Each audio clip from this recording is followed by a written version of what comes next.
ৰূপইহাটৰ বিধায়ক নুৰুল হুদা পশ্চিম হালপাৰাত আহিছে। পশ্চিম হালপাৰাত বিধায়ক নুৰুল হুদাৰ উপস্থিতিত কংগ্ৰেছৰ বিশাল যোগদান সভা।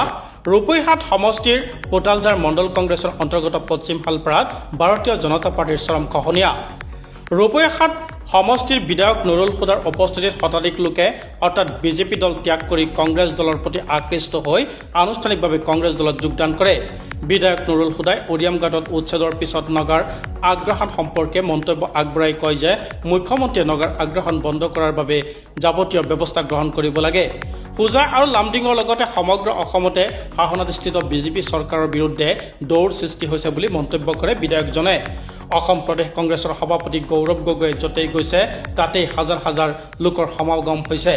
গৌৰৱ গগৈৰ সভাত মানুহৰ উপস্থিতিয়ে প্ৰমাণ কৰে যে 2026ত পুনৰবাৰ কংগ্ৰেছ ক্ষমতালৈ আহিব। পুনৰ জনাইছোঁ, পশ্চিম হালপাৰাত বিধায়ক নুৰুল হুদাৰ উপস্থিতিত কংগ্ৰেছৰ বিশাল যোগদান সভা। ৰূপইহাট সমষ্টিৰ পোতালজাৰ মণ্ডল কংগ্ৰেছৰ অন্তৰ্গত পশ্চিম হালপাৰাত ভাৰতীয় জনতা পাৰ্টিৰ চৰম খহনীয়া। ৰূপইহাট সমষ্টিৰ বিধায়ক নুৰুল হুদাৰ উপস্থিতিত শতাধিক লোকে বিজেপি দল ত্যাগ কৰি কংগ্ৰেছ দলৰ প্ৰতি আকৃষ্ট হৈ আনুষ্ঠানিকভাৱে কংগ্ৰেছ দলত যোগদান কৰে।